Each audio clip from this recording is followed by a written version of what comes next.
முக்கால்வாசி பேர் காதல் பண்ணுறதுக்கே பயப்படுறாங்க. ஃபார் எக்ஸாம்பிள் பெண்ணாகட்டும் ஆணாகட்டும், காதல்னாலே ஒரு பயம் இருக்குது, எங்கே ஏமாந்துருவோமோ அப்படின்ட்டு. ஸோ காதல் ஏன் பண்ணுறதுன்னா கடமைகள் ஜாஸ்தி. அவங்களுக்கு கடமைகள் ஜாஸ்தின்னா கடமை இந்த சும்மா மாதிரி just say they are doing there job. ஒரு கையில் காதல் வச்சுருக்காங்க, இதயம் மூர்த்தி மாதிரி ஒரு ரோஜா பூ வச்சுட்டு நின்றுட்டு இருக்காங்க, ஒரு சைடில் கடமை பண்ணிட்டு இருக்காங்க. இப்போ இவன் இதயம் மூர்த்தி இருக்கு. இப்போ வந்து என்ன பண்ணுறான், இவன் வந்து காதல் நோக்கி போயிட்டே இருக்கான். அப்போ அந்த பேக் வந்து இதுதான் காதல் மாதிரி வச்சுக்கோங்க. இது இன்னொரு சுமை, காதலித்தால் இன்னொரு சுமை இருக்கு. இப்போ அந்த சுமையை பார்க்கணும். அவன் என்ன பண்ணுறான், இந்த இதய முறை மாதிரி நின்றுட்டே இருக்கும் போது ஒரு கட்டத்தில் வந்து அவனுக்கு சுமை ஜாஸ்தியாக இருக்குது.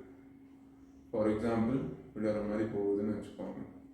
இப்போ என்ன பார்க்குறான், அவன் முயற்சி பண்ணுறான், அந்த சுமையை பார்த்து இது கடமையும் செய்கிறான், அந்த காதலையும் பார்த்து ட்ரை பண்ணிகிட்டு இருக்கான். ஒரு கட்டத்தில் சுமை ஜாஸ்தி ஆகுது, மேலே விழுகுது, அவனால் தாங்க முடியல, கடமையை செய்யணும், சுமையும் ஜாஸ்தி ஆகுது. என்ன பண்ணுறான், காதலை விட்டுறான், கடமையை ஏற்றுட்டு சுகவாசியாக இருக்கான்.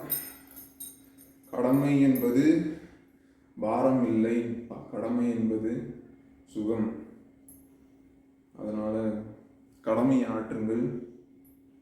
எப்போவுமே கடமையை எப்போவுமே கைவிடாது. காதல் இருக்குங்க, காதல் எப்போவுமே மெமரி இருந்தால் இருக்கும். பட் கடமை போயிடுச்சு அப்படின்னா பல பேர்